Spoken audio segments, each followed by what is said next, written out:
Mountain Communications Building on the campus of Texas Christian University. This is TCU News Now. Hi, and welcome to this week's episode of TCU News Now. I'm Austin Pearson. And I'm Katie Love. Construction is a constant on campus. Now it's Amon Carter Stadium's turn. Chris Blake tells us about the next big project at TCU. The Horned Frog Athletic Program is in the midst of a project that powerhouses Texas, Florida, and USC have never accomplished, starting a stadium renovation that is completely paid off. People have called me from all over the country and said, you're building a new stadium, raised all the money, didn't bond any of it, you're not stretching that out over 30 years, you're doing it right now. It's a great story. The renovation of Amon G. Carter Stadium will begin following the last home game of the season and cost $105 million. Athletic Director Chris Del Conte raised the money from 34 private donors in 8 months and says having the project paid off is a big deal. You look at your bond, you're not going to bond it over 30 years. You're going to have a revenue stream that comes a lot quicker to your bottom line. It's a significant difference. The University of North Texas is building a new football stadium of its own. Athletic Director Rick Villarreal says revenue to build the Eagles' new stadium will come from implementing a student fee and sales of tickets, suites, and corporate sponsorships. We're just like everybody else in the fact that we can't use state funds to build this facility, and so we have a responsibility to go out and generate those dollars. Both athletic directors said luxury suites and other added features are a major part of building a new football stadium in 2010. I believe you have to have those amenities because I believe people want different levels of entertainment, and they come for different reasons. Wider concourses with more restrooms and concession stands will be one of the many features of the newly renovated stadium. Del Conte says he's not worried about some of the structure taking up some parking spaces on the home side. All we're doing is really just reshuffling some things. So you're not really, every single donor spot that we'll have here at our stadium, the 4,300 donor spots, the farthest one will be 600 yards away from the stadium. 600 yards is pretty close. The Horned Frogs are pretty close to putting their facilities on par with their on-field product. Chris Blake, TCU News Now. To see more renderings of what the renovated stadium will look like, visit tcudailyskiff.com. The football team plays Baylor for Family Weekend. Bears quarterback Robert Griffin missed last season due to injury, and Frogs head coach Gary Patterson says handling the sophomore quarterback will be a challenge. He's a great athlete, probably a guy that someday maybe be able to go to the Olympic trials in the hurdles. I mean, he has world-class speed, so you have to worry about that. I mean, he can throw the football around. He makes good decisions. I think the team plays with a lot more confidence when he's on the field than they did a year ago. The TCU equestrian team is now practicing and competing at a new facility. Madison Pelletier has the story. The TCU equestrian team has relocated to a new competition and practice facility after years of searching for a new home. A team relocated to Hudson Oaks, Texas, a town 25 miles west of TCU. Equestrian team assistant coach Kendall Huffman says the team's last facility was supposed to be temporary. However, the team ended up staying there for 4 years. We outgrew the place that we were at and needed something, a little bit bigger, and that suited our needs a little bit better. Owner of October Hill Farms, Wendy Davis, says TCU was originally looking at another facility in the Hudson Oaks area, but that proposal fell through. We stepped in as an alternate and made a proposal to them, which subsequently worked out for us. October Hill Farms offers more accommodations than their previous facility. Huffman says the new venue has a fully enclosed arena, allowing the team to practice in most weather conditions. The new facility also has individual stalls for the horses. Horses are a lot happier. The arena's bigger, it's nicer. Member of the equestrian team Chelsea Sample said she is excited about the move and is ready to open the season at the new location. We're really excited about the new facility. It's going to give our team a great opportunity to, just excel. The Horned Frog equestrian team opens their season at October Hill Farms September 17th against SMU. Madison Pelletier, TCU News Now. The recent success of the volleyball team is giving them growing support. The volleyball team's attendance is currently ranked 25th in the nation. Last year, the team ranked 44th in attendance. People usually go to the gym to lose weight and buff up. But as Jessica Lawrence reports, it's what they may leave with that's a concern. Gyms. You go to get exercise, but you may be leaving with more than a ripped body. Bacteria are attracted to gym mats. They're moist and shared by many people. I could just grab the wrong gym mat one day and get sick. Forms of a rash that they have, like poison ivy, because you really don't know what other people have on their skin. Community gym mats like these can have lots of germs on them that can potentially cause all types of infections, especially when an open wound is involved. If you have an open cut or open wound, if you get any bacteria in there, you can get staph infection, which can cause big boils, which cause drainage coming out, and it's not really too pretty. One student says she uses the mats in the rec center and has never had a problem. I thought it's kind of gross, but then you look around and everybody else is doing it. In a recent study, swabs showed 132 million bacteria on one mat at an unnamed gym, compared to an average of 500 bacteria usually found on swabs of toilet seats. The chances are, right before you use it, somebody else was probably using that same mat, and if they're working out properly, they're getting hot, they're perspiring. So, if you think about it, it's probably, you never know what's left on that mat from the person that used it before you. They usually say, like in yoga magazines and stuff, to bring your own mat to classes just because it's yours and you know where it's been and stuff like that. So it's the germaphobe coming out in me. Gyms in the Fort Worth area reported cleaning their mats anywhere from daily to weekly. The TCU Rec Center staff could not give a cleaning time frame.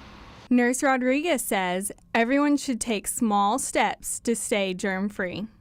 Even though you say you're a clean person, it's still good to carry hand sanitizer with you. Like I said, alcohol, swabs, or anything like that. Just to clean the surface.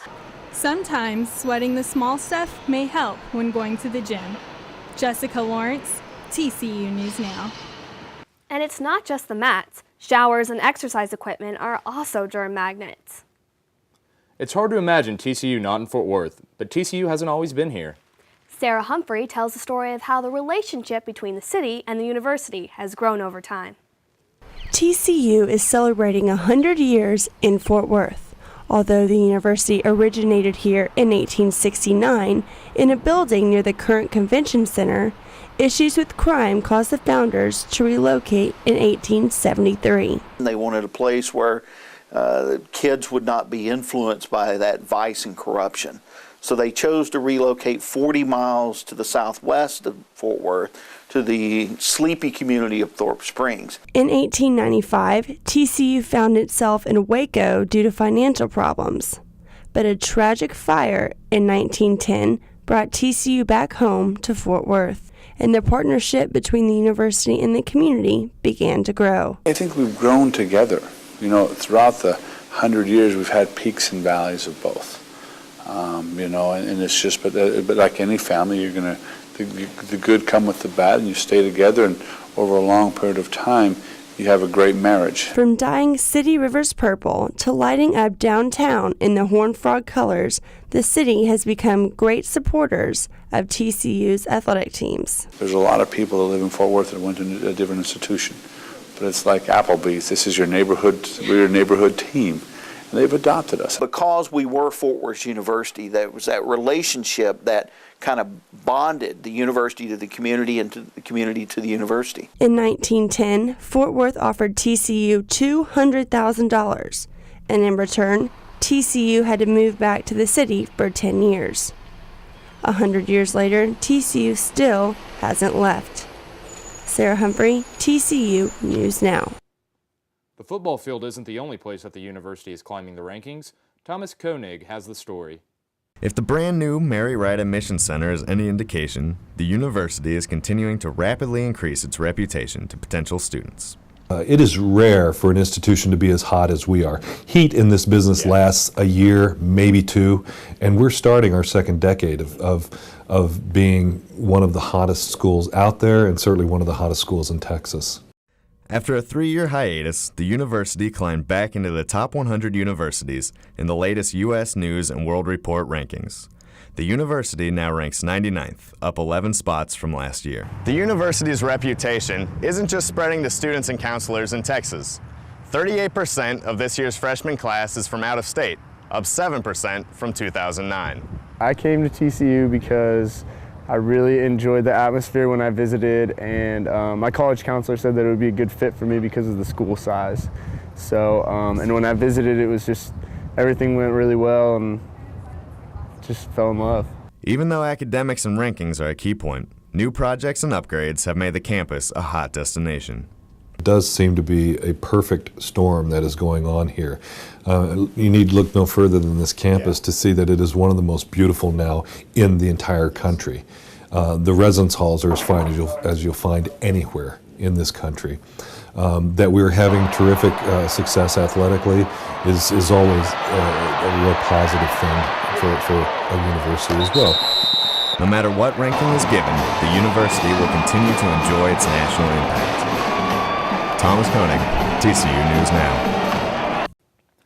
Facebook users may see their GPA drop as a result of using the site. An article in the Skiff says a study of Facebook users had an average GPA of 3.06, while non-users had an average GPA of 3.82.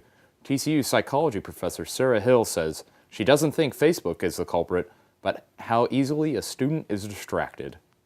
For the first time in 2 years, the National Panhellenic Sorority, Alpha Kappa Alpha, is meeting the membership requirements for student organizations.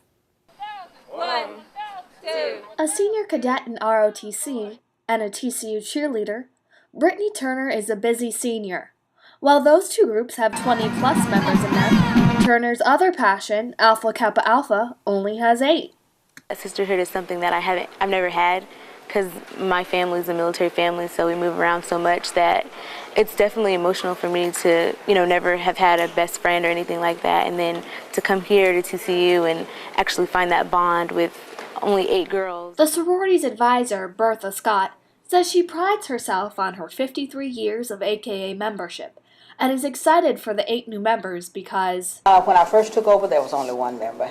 For 4 semesters in a row, AKA never officially had more than 3 members, although the Student Organization Handbook says a group that falls below 7 members will have 1 semester probation period to meet the requirement. Cindy Walsh says a smaller group can keep their organization if they go through the appeal process and say something like, "We really would like to continue. We do think we're a viable organization. We are thriving. We have been able to make an impact even though, we may have had smaller numbers than what, is required through the Student Organization Handbook." And at that point, the Office of Student Organizations can then make a decision based on whatever evidence that they provide us. One of the Panhellenic sorority presidents, Allie Pollard, says it's important that small groups like AKA have the chance to prove they want to keep their organization active. They shouldn't just be penalized for a numbers game.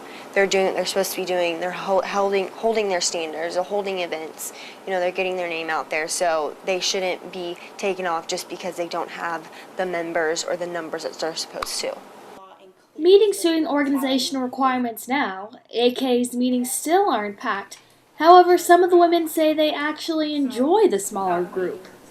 Actually, I was a lot more excited to join a small group of women because I knew coming in that we would have a closer relationship. I would feel like if our group was too big, I wouldn't have the chance to meet everybody as well as I have with my 8 sisters. So I really like that it's small. That's one of the benefits, I would say. President Liberty Bell says AKA may be small in numbers, but it has a massive effect on the TCU community. To learn more about how many members are in each organization through the software OrgSync, log on to tcudailyskiff.com. The TCU bookstore is one of the first bookstores in the nation to have a new humanitarian clothing line. Alta Gracias' tags read, "Thanks to you buying this garment, you're feeding my family." The company pays workers more than 3 times the required minimum wage. That's all the news for now. Thanks for joining us. I'm Katie Love. And I'm Austin Pearson. For all of our latest headlines, check out our new joint website, tcudailyskiff.com. We'll see you next time.